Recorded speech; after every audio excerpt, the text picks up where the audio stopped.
All right, so who are we watching play? So we're watching Mama, whatever his name is, Mr. Mongoose, Super Soya, and Noi. And then the other team is Andres, me, Benz, and whatever. So is this you solo queuing versus a pre-made? I think they are a pre-made actually. I can't remember. Yeah, I think yes, because they said if I'm not wrong, they said easy early game.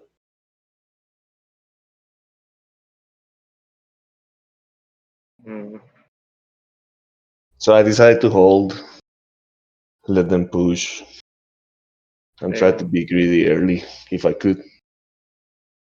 Like So your team, tell me.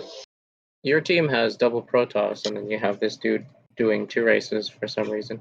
But Yeah. I don't know. I'm of the opinion that double Protoss is the best combination, but a lot of other people in SCABS seem to disagree about that. I personally like double Protoss, but I also like double Zerg. Yeah, I think that's very strong late game. But Do you think it's fair to say that double Protoss is much more noob friendly?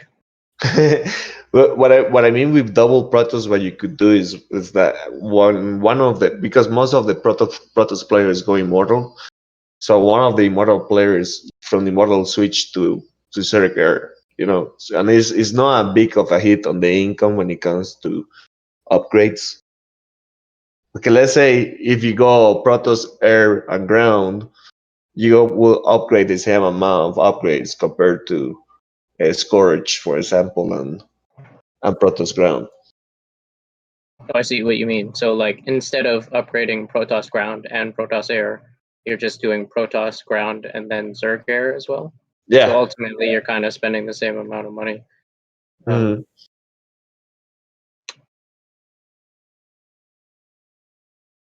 Yeah, I should lower the volume a little bit. There you go. So we were getting pushed, of course. I think I tried to do the fake build or not. I think it had the minerals, I think. Yeah, 45. Yeah, I think you guys are getting pushed quite hard because Yeah. you have a player not really building anything, it seems. He built a Marine and a Zergling, and that's it. Oh, yeah, him? So he's contributing very little. It seems like early on, exactly. you kind of need to get the beefier units out. It's really hard to push back without things like immortals, tanks, or infestors. But the thing about tanks and immortals is they really beef up your army. But stuff like infestors, they can deal a lot of damage and holding stuff, but kind of different. I think he was saving for Infestor, you know? I think let's see. Where is his SCV? There you go. Yeah, he was saving. Actually, he was flooding minerals. yeah, I think he must have been at this time. But we were lucky. I don't think we nuked. This guy has a nuke. Where is the black guy? This guy has a nuke. I have a nuke. Yeah, I think we did nuke. All right, so you guys are starting to push back decently here. You got a siege tank and an immortal out. Your second Protoss player went Stalker though, and he doesn't have anything else out right now. He's getting an immortal now, but I'm of the opinion that Stalker is like one of the worst Protoss openers that you can go. Yes, I agree. Like Stalkers are kind of useless early game and mid game. Well, I think Spectre is useful, but like I've tried very hard with other people to make it viable. Like we've tried a lot of different things, and it just seems like Stalkers. I believe Winter Starcraft said this about Stalkers on ladder. They just they kind of die to everything and don't do much damage, and that seems to be the case here. Mid shield we need when there is, for example, Tempest. Yeah, I think that's where stalkers really shine, because you have a lot of the newer players that find it really easy to just mass Tempest late game, and it seems like people kind of caught on that if you mass stalkers versus Tempest, then they trade pretty well.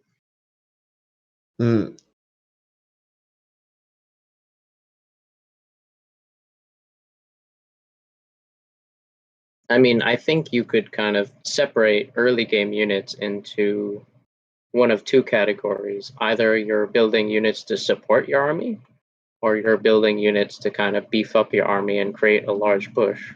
So I think immortals and tanks, they fall really well into the make your army big and fat and build up a big push, for example. And then you have units like the Infestor that are really good support because they have good utility with fungal growth and infested terran, but if just by themselves they can't really push that well, let's say, because you can kind of build a dozen infestors and they can push the lane by clearing stuff, but it's really hard to force nukes with them, for example.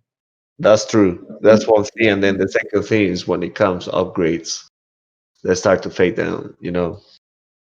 So personally, I think the strong meta is double Protoss, where each Protoss goes mass immortal.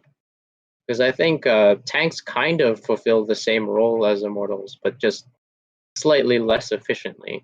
Yeah, I I could be agree. wrong about that, but that's how I've kind of experienced it. Like if I'm playing Terran and one of my Protosses doesn't go immortals, then I will kind of begrudgingly make tanks because a single immortal push can be kind of weak depending on what the rest of your team does. Sorry, you were saying something, Sam?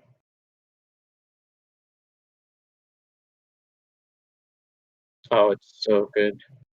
Yeah, Yeah, that's so much fun early game. actually, Yes, that's true. that's part of why I don't like tanks as much as immortals. Because infested terran just destroy tanks. If the other team is pushing early game and you just build like one infestor, then the fungal growths will do a lot of really good damage on the tanks, and then the infested terran can pick them off as well. The difference is with immortals is that you often won't get through enough health, so they just regenerate shields, and then it kind of defeats the purpose of getting the infested terran. Sam, when you start playing one lane, do you ever try like hounds? Compare like you come for two lane, right? And two lane hounds are like useful. Do you try using hounds in one lane? How was the experience if you did?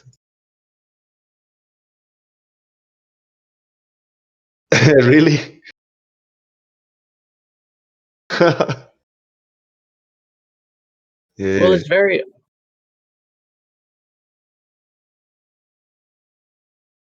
well. It seems like they're really not popular in one lane.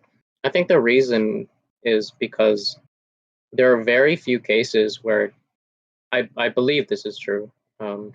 I think there are very few cases where warhounds are actually better than tanks.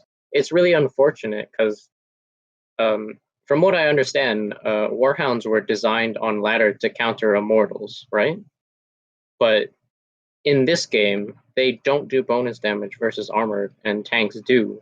So unfortunately, even if the other player goes mass immortals, it's still better to build tanks against immortals than warhounds. Yeah, I see that happen when it comes to a lot of immortals that they really destroy the hounds. Which is really unfortunate because it kind of defeats the purpose of the unit as a whole. But you intuitively you'd think that tanks should be really bad into immortals, but I think that just goes to show how bad warhounds are. That even if they do go immortals, it's still better to build tanks versus them.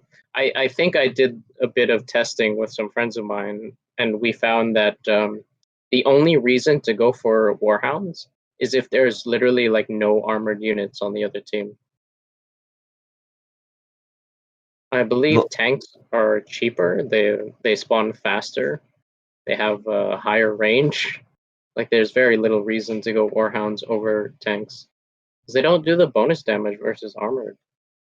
Man, Andres went mass medivacs, and I really wanted to take advantage of it. And it was awesome because we have the infestors. It's a pretty good, cool. Like it's a good combo early game. You know, the medivacs and the infestors. I like it. Oh, sorry, you're right. They do have the same range.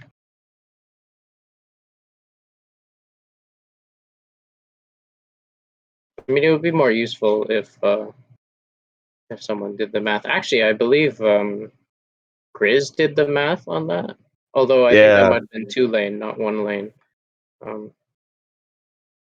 Just speaking from experience, playing hundreds of games, like just Warhounds, they're just not good. Uh-huh. And I'm sure you could do the math on them as to why that's the case. But so many ghosts. I don't know. I think the tanks just do enough damage that it makes them always worth building over Warhounds. Unless the other team is 100% bio, then I think Warhounds might be worth it. But it's almost never the case. Actually, I have tried to go Marines against Hounds, but I don't know. I mean, I feel like Marines do pretty good. Maybe I'm wrong. I make some Spectres, you know. To me, Spectres are important in the game. The stuns. Yeah, I'm a big fan of Ghosts. Unfortunately, there are a lot of players that I don't think necessarily understand the values of Ghost. They just see other people go mass Ghost and it does okay. So they just do it and it feels really lazy. Like you'll see a lot of players just go 50% Nova, 50% Spectre without building a single medevac or dingle. Oh boy, yeah. So I'm a big fan of Ghosts, but I see it done very lazily in a way that makes me think that they don't really understand the true value of them. They'll just go 50-50 because that's what other people do. But of course, we know that there are certain situations where you want to go Nova and other situations where you want to go Spectre. Personally, I like going Spectre, and I like going this unit just to get a lot of kills early game, so I can greed. But I like getting out of Spectres, of course. I don't like making too many of them. Like for example, like in this game, like I just did this and then I switched to Colossus. Well, the really good thing about Novas in general, or Ghosts, Novas and Spectres, is that they have really good income for how much they cost. So if the other benefit to going mass Ghost is that your income kind of skyrockets early game, and you can take advantage of that quite well. That's true. But I like using it when I'm solo. Actually, I was speaking to Henry about that, I think, earlier. The thing about Mass Ghost is I would consider it very much under the support category. So by themselves, the ghosts are not that useful. I would say that in order to really get value out of Mass Spectre and Mass Ghost, your team has to be very competent. Like they have to have the correct units to do the main countering and then the bulk of the damage. And then the Spectres and Novas are there to just support. Like the Spectre stun is obviously very, very valuable, and I think it's always going to be valuable in games. Like I think there are almost you see no how it just cases gets where done it's right not now. worth getting Spectres. You think it's not well? Yeah, I mean, if I don't know.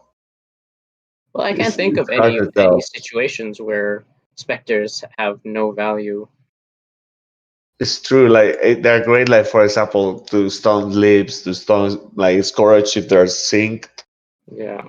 basically to slow down the push of the other team to get heroes. Sometimes I like to use that, like when there's no heroes and you haven't finished maxing out, to use units like that has, like, for example, infestors with fungals and specters with the stones and the cores with the slows. I like all that stuff because it usually sometimes gives time to get a hero and push back if, like, you Yeah, basically yeah, for sure. being pushed hard, you know. But like I said before, I think it very much counts as support. So if the entire team is just building support units Uh, like queens and ghosts, if you don't have the beefier units like immortals or colossus, um, then it's really hard to get value out of the ghosts. yeah, I mean, if you see it, we don't have much anti-air, so I said, crap, I cannot make Colossus. I'm just gonna make two, and then I wanna cross my fingers making air because we really need air at that point. Yeah. So I see that you guys have like a full supply of mortals, Yes. which is okay against what they have. Like they will hold their ground versus Colossus and Warhounds and tanks. Although you have a Zerg player that is building Brood Lords, Yes. which Brood Lords is, I think it's a unit that kind of plateaus very early. Like they Uh-huh. can get some nice value early game, but they're countered so easily and they take up so much supply that I think they're Like, for not example, worth it late game. sometimes, like, some games I also do this. Like, if I don't trust my team much, I go Odin early, and I cross my fingers. He knew how to use the Odins and not kill them. I gave him my Odin because I wanted to go Zeratul. That was mainly the Yeah, I see reason. what you mean. I mean that's the nice thing about Odin. They have a really great wave clear, like the ability to Uh, just kill everything in the lane. So I had this conversation with a couple other scabs um, the other day. So I think all the heroes are kind of balanced quite well. They all have yes. their own abilities. So the Odin, for example, is the best at clearing the lane, but is the worst at killing heroes and Uh-huh. has no ability to um, Nexus snipe at all.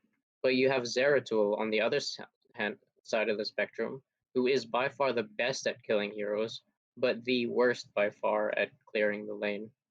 It depends. You have to put, because there is some situations where you're gonna find yourself against, for example, mass stalkers.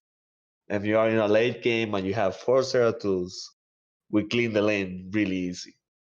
Yeah, but if you compare that to, say, Kerrigan, Odin, and Archangels, Zeratul definitely is the worst in that category for lane clear. It And I would needs, say yes, that I agree, Kerrigan, because it needs ground to be able to clear. And, like, for example, most of the games you will find people playing this.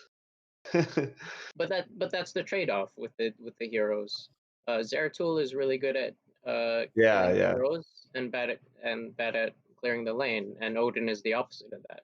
And then you Uh, have the Archangels and the Kerrigan who kind of sit quite nicely in between the two. So you have Archangels that are quite good at killing heroes, uh, but are not as good at clearing the lane as Kerrigan, for example, and I, vice versa when it with comes to Kerrigan. Like balance the Kerrigan's heroes, not that good at killing heroes, but very good at clearing the lane. if you ask me, when it comes to heroes, if it wasn't because Archangel is so slow to snipe the Nexus, well, it's easier to catch or whatever compared to Kerrigan. I think this is the only reason why it makes him to be like the second best. Because to me, Kerrigan is still, like, okay, the heroes are balanced, but if you solo in, the best hero to choose to me is still Kerrigan. Yeah, I definitely would agree that Kerrigan are they probably add the most value out of any single hero in a game. But like I said, I think all of the heroes have their place. They all have their different utilities that make them valuable. Like for me, one player going Odins, and then you can think about maybe two players going Archangel, or two players going Kerrigan, or one player going Kerrigan and another player going Archangel, and then leaving one player going Zeratul. I think it would be pretty balanced when it comes to 4 versus 4. I do think it's valuable in a 4v4 to actually get all heroes.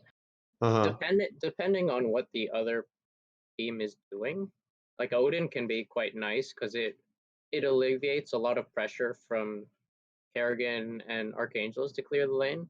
For example, if the other team is going Mass Tempest, then suddenly it becomes a huge pain in the ass to clear the lane with Kerrigan and Archangels. So that's when Odin can really shine. But beyond that, that's actually true. Kerrigan and Archangels, they're a really nice middle ground because they're pretty good at clearing the lane. It just takes a bit more effort, and it also helps you protect the lane from other heroes, for example.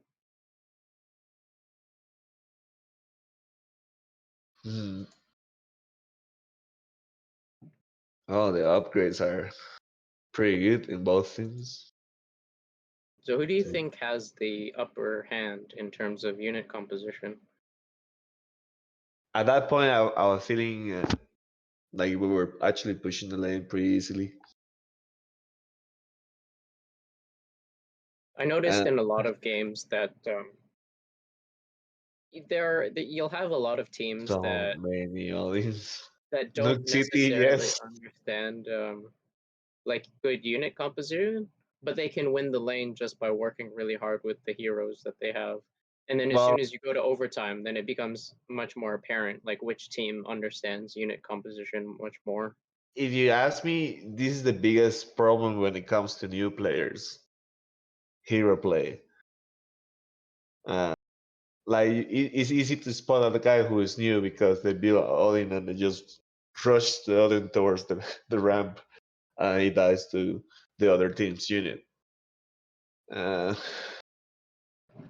So yeah, I mean, to me that's one of the reasons why you see so many Odins is just because you can just shoot from far and just go back to your race or your base or stay in your base all the game, and you don't really care what's actually happening.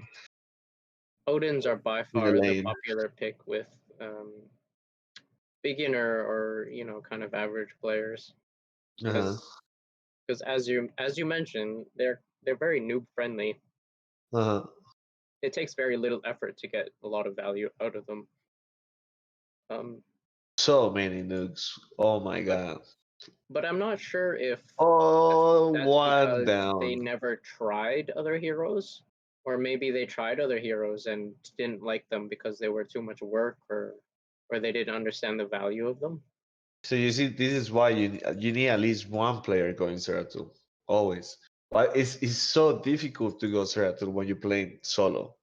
Because you depend on your team doing this. Yeah, I think it's very risky to go Zeratul in solo queue because you do have to rely on your team to be able to hold the lane with heroes or with a good unit composition, but that's even more difficult. So with solo queuing, I think that good players will often opt for Archangels or Kerrigan, but Kerrigan being the more popular pick.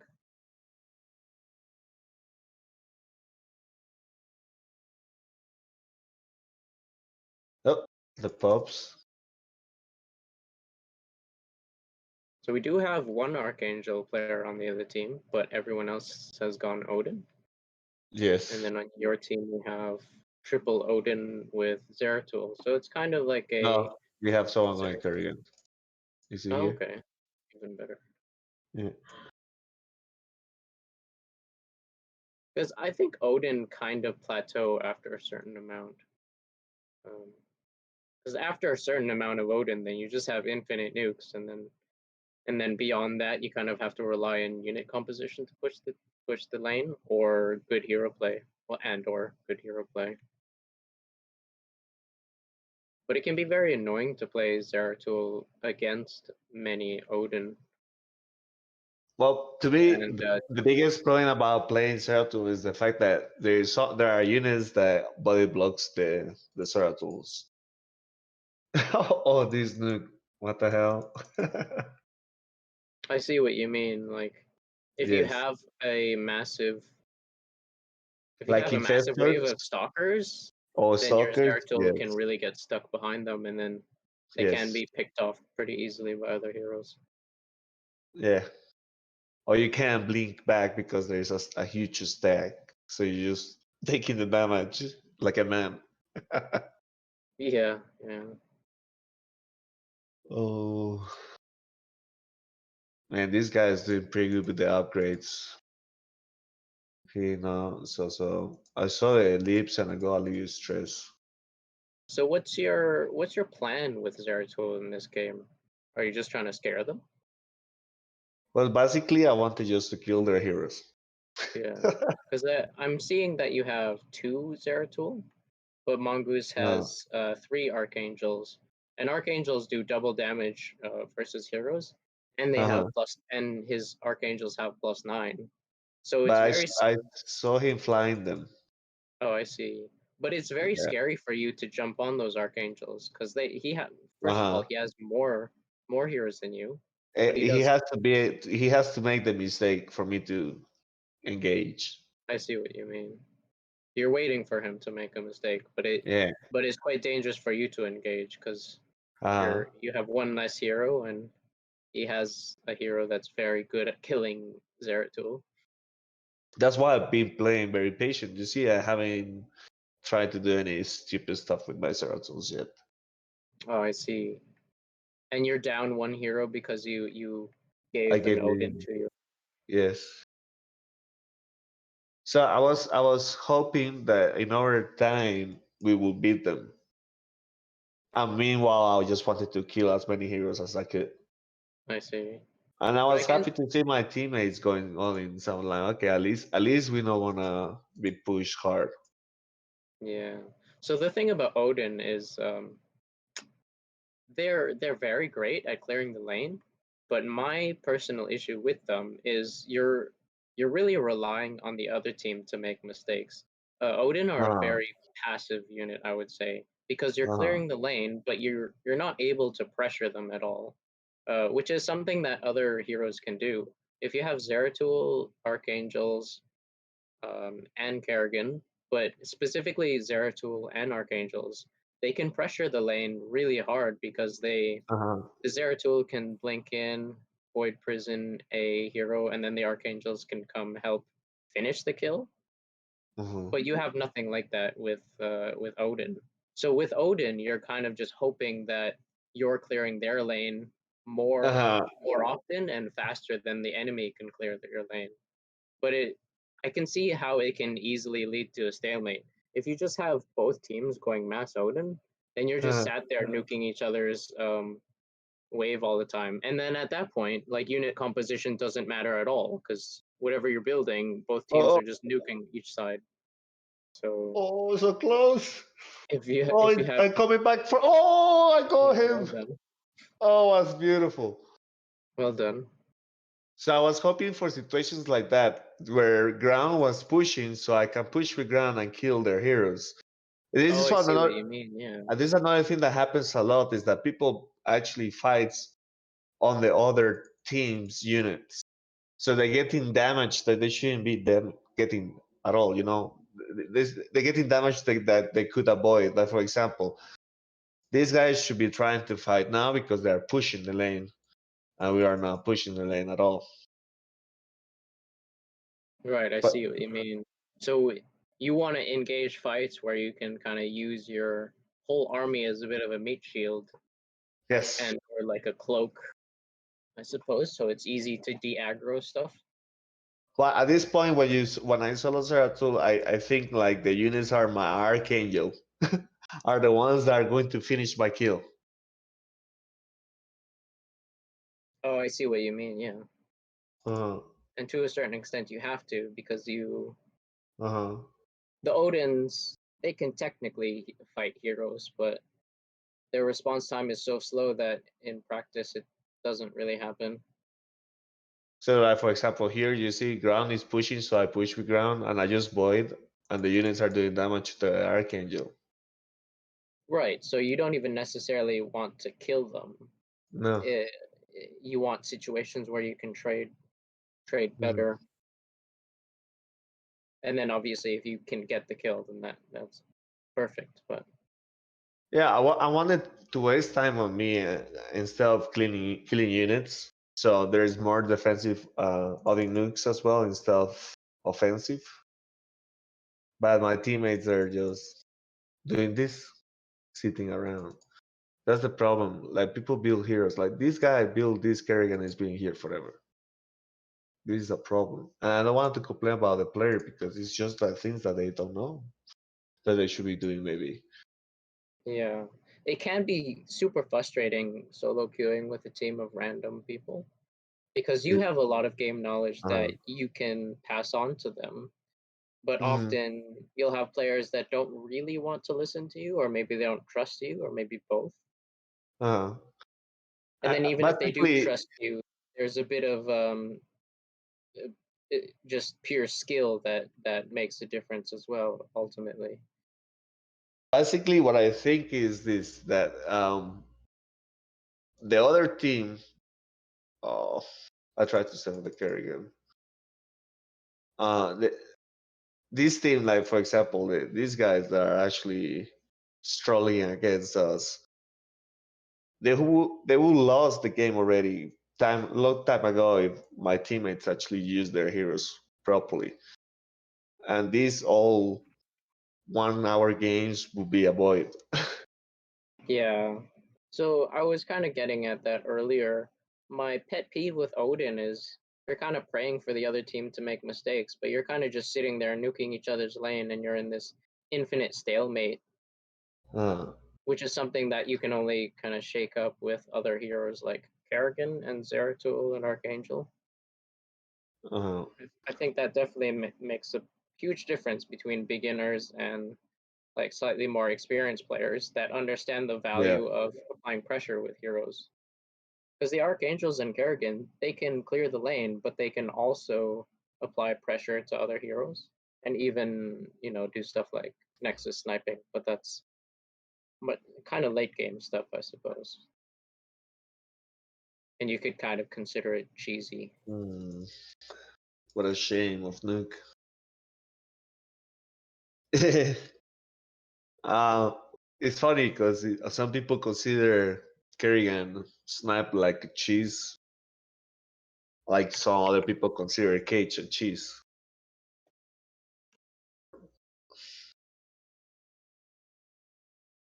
Yeah, I see what you mean. Um, well, I suspect the players that don't like Kerrigan snipes and Archangel snipes are they just people that can't do it themselves? Because if they could do it, then I think they probably would, right? Yeah, I think it's part Although of the game.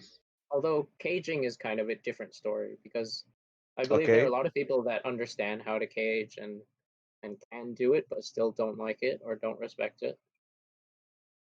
Uh, My pet peeve with cages is that realistically they're only good against noobs.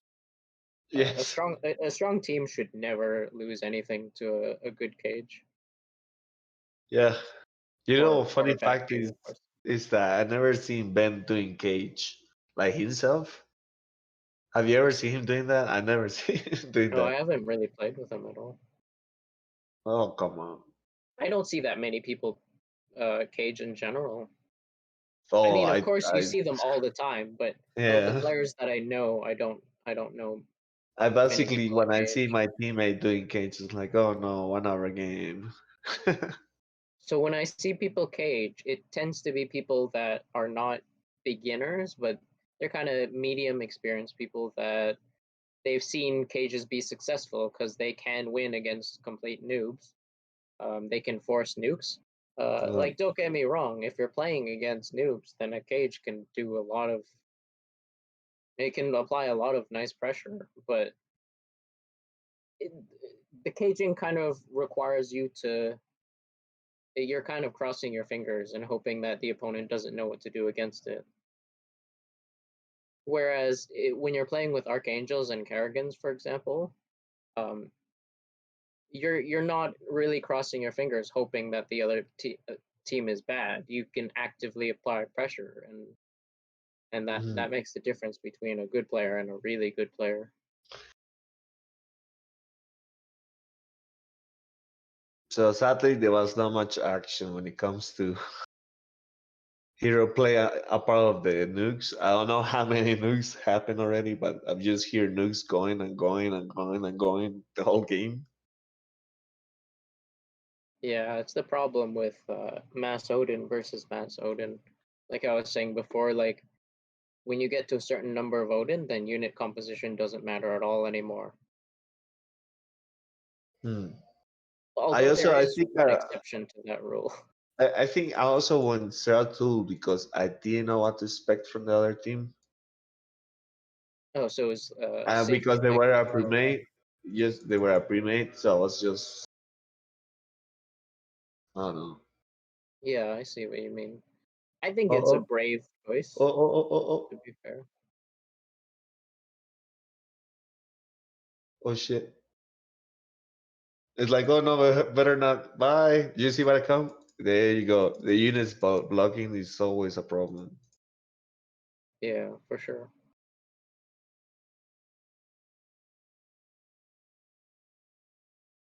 I didn't buy another hero because I told myself, well, I know this is gonna be just overtime thing because all the audience that were happening. So I let the nukes happen. Yeah, I see what you mean. So I think Zeratul is a well, actually, it's not that unique to Zeratul. After a certain amount, then getting more doesn't matter so much. Because the problem that you're having is not that you don't have enough, really. Because having more Zeratul will, of course, let you kill heroes faster. But Uh-huh. unfortunately, having more Zeratul cannot really open more plays because you're still outnumbered in heroes. At this point, he has 5 Archangels, which makes it really hard for you to engage. Uh-huh. He's got 5 Archangels with +9 attack that do double damage versus heroes. So it's you playing with 2 Zeratul. It's super scary for you to jump onto him. Yes. I totally agree. I don't know why his team didn't help me at all. I mean, they could also have pushed now that they're extremely safe. They were so passive, I Yeah. think. That's the problem. The games becomes extremely passive. So I wonder, that's kind of a really annoying thing about a You lot of look all Odin that players. They energy, will man. they will Just never all that use the energy. energy on their Yes. barrage, which I wonder, like they have quite a few of them. Do you think that if they were all on the front line using their energy, that you guys could push? Yes. But if you target ground, basically I've seen people using it to target air and they don't know that they just don't target air. But if you see ghosts or specters, you just focus them with that. They're gonna die so quick. Yeah. I mean, it's kind of hard to say with these. I want to say newbies, but some of them aren't even newbies. They just like playing Odin, maybe because it's easy, or maybe because it's harder for them to understand the value of the other heroes. But Oh, I don't know why more Odin players don't apply more pressure. yeah. Could be it could be because they don't understand, or maybe they see that the wave is being cleared, so there's no other job for them to do, right? But if you ask me, if you use your bees and you play safe against Zeratul, you're gonna force the lane to push. So that's gonna make you nuke these areas instead of being nuking here. You know? Oh, I see what you mean. Yeah, Mm, because Odins can be played relatively aggressively, but it's just a very rare thing to see because the uh-huh. people that pick Odin in the first place don't tend to understand, really how hero play works. So you see, they are pushing now with their heroes, and it's hard for us to push back. Why they didn't do this? Why I would until guess that they're seeing the lane being cleared, so they think, "Oh, mission accomplished." Because my job as Odin nukes is just to kill units in the lane, and as long uh, as units are being cleared in the lane, then you're getting value out of Odin. But maybe they just don't understand they can get so much more value out of it yeah. by using their energy and pushing with the front line. What you need I, to think when your hero is that if you get a kill, you're gonna get minerals from it. So you want to take the most of it in a safe yeah. way, not like that.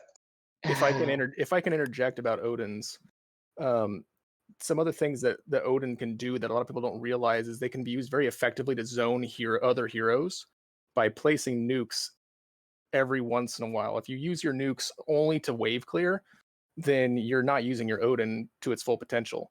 The threat of falling nukes constantly, one every minute or two, really disrupts hero play. I do So think that's a good point, actually.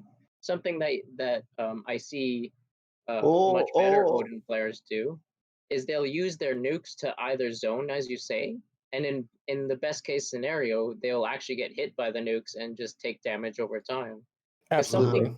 something that is interesting is when you do poke damage versus heroes, it can take quite a long time to repair them because you'll have few units that can heal, like the Dingles for Archangels and Odin, and then you have uh-huh. just Medivacs and Queens for Zeratul and Kerrigan. And So the thing if that's you important is that you can't stack those. Only one can repair one at a time. yeah, that's right. So it means that if you have a hero that's constantly getting chunked out, losing a lot of health, then it takes, obviously so much longer to regenerate that health over time than to, yeah. And more times than not, it's not just one hero getting that chunk. They're usually grouped quite tight together. So Yeah. if you land So one nuke many on accident nukes. on top of them instead of just using it for zoning, then you're taking 300 hit points away from every hero within that radius. Yeah, and it means that even if you're not killing the hero, you're doing damage to it, and if it gets weak enough, then that means that that hero cannot be in the fight anymore. Absolutely. And Guys, how many Odins? it is dead for a short period of time. And Sure. there is already two Odins dead, right? Oh, this Then is there's so. one other thing to think about with Odins. If you have a very well coordinated team, you can have an Odin player bait Zeratuls or other heroes in, and Yes, have Archangels hovering above it, yes, cloaked out. yes, And as soon as it gets voided by a Zera, you drop down and kill it. Oh, So yes.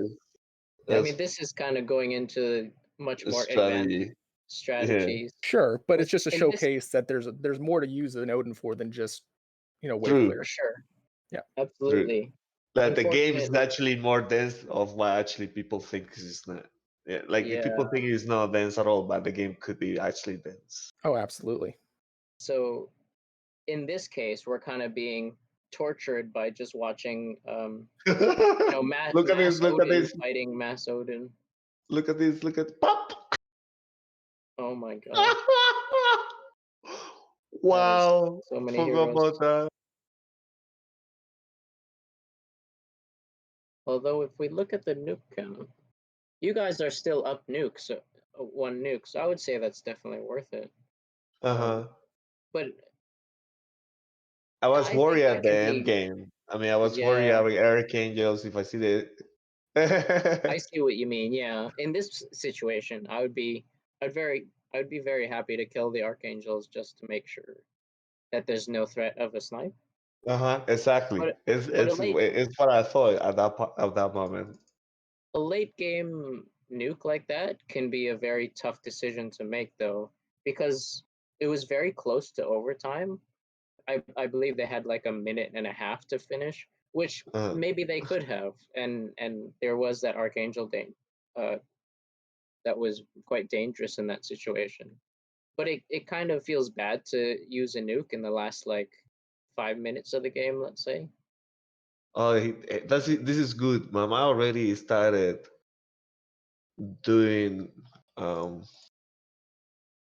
the Chrono boost before the time That's a really good thing. It's gonna make his units be right early. Well, on it this does. It other does map. rely on timing. If you do it too soon and you have your units spawn immediately right before the 65-minute cut, then you've Yeah, wasted yeah. all those minerals. So you have to time it right. But Yeah. Basically, it's 10 seconds before. yeah, No, absolutely. yeah, somewhere around there. 10 seconds, 5 seconds. You just start chrono boosting everything. Yep, absolutely. And don't stop until you're poor. Oh, nice leaps. Although This- he made Warhounds though, which I think is a Yeah, pretty this is the problem. questionable decision. Because these Warhounds are not really countering anything on the other side, are they? Mm. I think they're doing okay against Spectres, but the Spectres will just stun them. I think in overtime the biggest problem they had was this. The cores they didn't even sync the cores at all. They stay like that all the time. So what I basically did is I PDD the cores all the time. PDD the cores and the Infestors if I could. Like here. Yeah, so like during the game, you kind of have an Odin war, mass Odin versus mass Odin, to a point that unit composition hardly matters at all. But as soon as you get to overtime, that's where your unit composition really shines, I believe. Oh, he left. And then you can really tell like which team actually understands counters better than the other team. Yes. And I believe that you agree. should be using that time during these Odin fights where your composition is essentially useless to be really putting in the math in your head as to what you should be swapping to at that point. That's a good thing. That's a very good tip actually. A lot of people don't really put a lot of thought into that swap after the 65-minute mark because a lot of people really don't get into that long of a game. So when you do find yourself in that position and you're not used to it, then you're really, really at a disadvantage because you don't realize that, hey, something needs to change right now. And oftentimes more than not, it needs to change before the 65-minute time passes. Oops. That's something to keep in the back of your mind all the time. Yeah, I've seen a lot of weak players switch at the wrong time, or you have like two or three of the players switch at the same time, which just means that you have a huge period of time where you have no units, and then the other team just pushes incredibly hard, and then you can't do anything. Certainly. And by the time you finally finish building the units that you need to build, they're already on top of you and you're in crisis mode. You can't get them synced because if you sync them, then you're even at more of a disadvantage. Well, that's something that I think is that I really struggle with in overtime is when do you this is sync awesome. stuff, and then when do you switch tech? So my advice has always been if you need to be careful about it. Obviously, there's times when you can just balls to the walls and sync everything all at once. At least when you're on the pushing foot. But if you're being pushed back, the best way I figured out how to do it is to sync. It's just say you have 30 units of one type to sync out. Sync like 5 of them all at once to a mark, and then slowly manually sync 1 or 2 at a time into it in between syncs. I want to make like a pause on this because I don't want to give like too much information in one go because people will say, "What the fuck is going on?" Oh, okay. Well, they can rewatch it several times. We want people to see also all the replays, and I think it's almost 1 hour in YouTube. But